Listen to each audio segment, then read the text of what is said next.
Welcome to part 2 of this logbook training series. The length of this presentation is 13.5 minutes. Section C, Work Time. Please follow in your study guide on page 34. Work time and rest time definitions. Work time is time at work. Work includes driving a vehicle, loading, unloading, waiting for loads, maintaining or fixing the vehicle, cleaning the vehicle, administration, recording or doing paperwork, dispatching, and any other duties relating to work. Any other paid employment, whether or not related to transport activities. Small passenger service vehicles, or carrying fare-paying passengers. More information can be found on page 37. Work time does not include paid leave or paid breaks of at least 30 minutes. Work time. Please follow in your study guide on pages 34 and 35. Who is subject to work time restrictions? If in a cumulative work period a person drives a vehicle that requires a Class 2, 3, 4, or 5 license or is used in a transport service other than a rental service, or is used in circumstances when the vehicle must or ought to be operated under a transport service license or TSL, or is used to carry goods for hire or reward, if that vehicle is a heavy motor vehicle. Work time requirements do not apply to a driver of a goods service vehicle that requires a Class 1 or 2 license if the vehicle is used in a 50-kilometer radius of the vehicle's normal base of operation, or the vehicle is not used for hire or reward. Examples of vehicles driven under work time restrictions include a livestock transport truck used in a transport service, normally requires a Class 4 or 5 license. A small passenger service vehicle used in a transport service, an example would be a taxi. A furniture removal truck used in a transport service and normally requires a Class 2 or 4 license. A courier vehicle used to transport goods for hire or reward. A bus used in a transport service normally requires a Class 2 or 4 license. Work time. Please follow in your study guide on page 35. What is a cumulative workday? A cumulative workday is a day on which work occurs, or when you are at work. A cumulative workday can be 24 hours or less, but never more than 24 hours. It is called cumulative because as you work the hours, you clock up, or build, or accumulate them.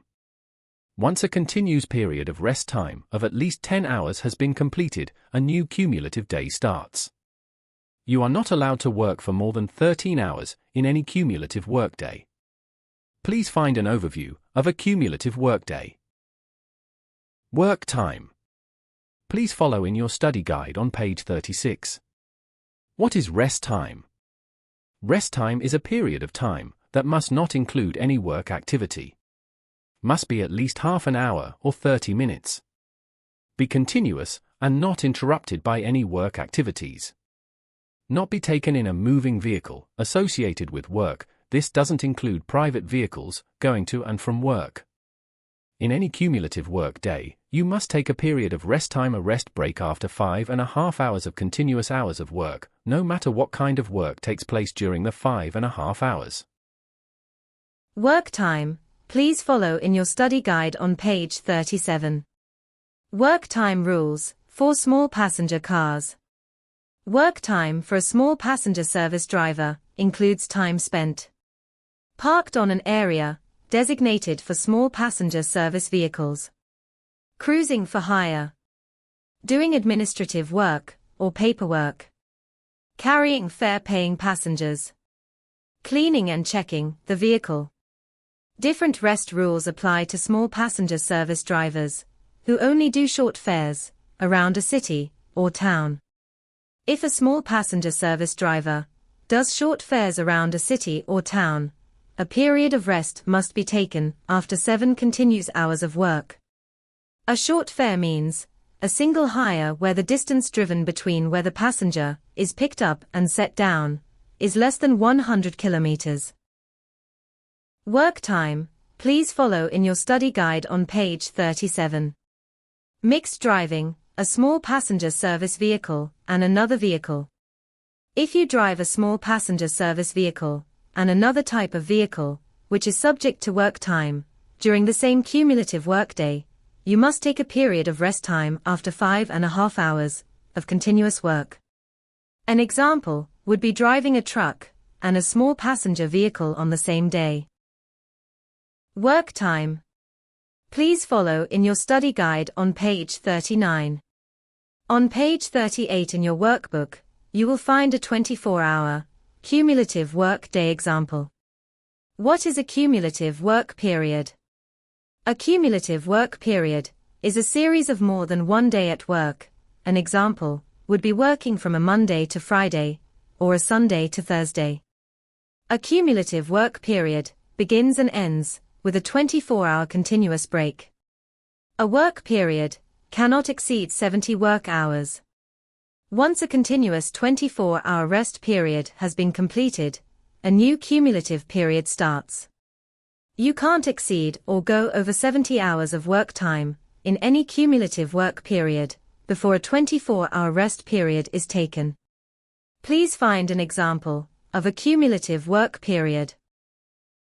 Work time. Please follow in your study guide on page 39.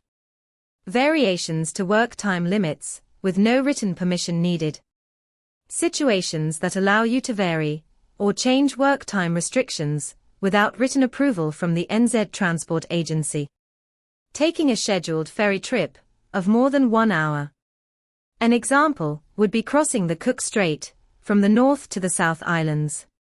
The actual ferry departure and arrival times must be recorded as the start and end of rest time in your logbook. At the end of the ferry crossing, even if you have exceeded or gone over your work time hours for the day, you can work for up to 1 more hour from the arrival time of the ferry. Then you should find a safe place to park and take your 10-hour rest time before starting work again. The reason for this extra allowed 1 hour is if there are rough seas or delays with the ferry due to loading or unloading. Work time. Please follow in your study guide on page 40. Driving an emergency services vehicle, such as police, an ambulance, or fire engine. When the emergency is complete, the emergency service personnel must take a 10-hour break. Driving an essential service vehicle to make repairs to gas, water, power, or road works. During a state of emergency, if asked by a controller, or any member of the police, or a person acting under their authority, to carry out emergency response work. You must record in your logbook the reason for exceeding your work time hours and the additional hours worked. Work time. Please follow in your study guide on page 41. Variation to work time limits, written permission needed. Situations where a driver may vary work time restrictions, only with the written approval from the NZ Transport Agency. A driver of a NZ Defence Forces vehicle in New Zealand, or outside of New Zealand, or a visiting Defence Force in New Zealand. They may vary work time hours when certain conditions are met. Refer to the appendix in the back of your study guide from pages 99 to 107 for detailed information. Driving a tour bus. For a tour bus to be a tour bus, the tour must have a defined schedule that is longer than 24 hours. Taking a group of tourists on a set route and be the only scheduled duty in any natural day for the bus driver. For example, the tour bus driver cannot be driving a truck or a taxi on that same day. The tour schedule must have meal breaks of at least 30 minutes or half an hour. Work time. Please follow in your study guide on page 41. Short-term variations means that the transport operator who employs drivers subject to work time requirements, or the organizer of a public display event, can apply to the NZTA for changes to allowable work time or required rest breaks. An example could be a running or cycle race, where road work drivers are needed to be present to manage a race, or a driver of a truck that is needed to clean up rubbish or pick up equipment. The short-term variation will not be approved for longer than 2 weeks, and the work time in any cumulative period may not exceed 70 hours. Short-term variations must be applied for in advance before they are required. Work time. Please follow in your study guide, on page 42. Variations to work time limits continued. Written permission needed. Critical agricultural operation. A person who is in the business as a farmer, or an agricultural contractor, may apply for a variation of allowable work time, or required rest breaks, for the purpose of a critical agricultural operation. An example would be the natural process, such as a crop becoming ready for harvesting, or a change in weather conditions. Refer to the appendix in your study guide for further details, on page 101. Fatigue management schemes, approved under the work time rule, is a process for monitoring and managing driver fatigue that has been approved by the NZ Transport Agency. Once the scheme is approved, it allows the driver to vary or exceed normal work time requirements, as written in the approval. All employers also have an obligation under the health and safety legislation to manage driver fatigue. Refer to the appendix at the back of this study guide for further details, on page 102. Work time. Please follow in your study guide on page 42. Penalties for breaking the work and rest time restrictions. A driver can be fined up to $2,000 and may be disqualified for 1 month by the court. Courts can order drivers to attend an approved work time and logbook training course. If the offense is for exceeding or not complying by less than 60 minutes, disqualification is at the discretion or choice of the court. For all other offenses, disqualification is compulsory upon conviction. Work time. Please follow in your study guide on page 43. Chain of responsibility.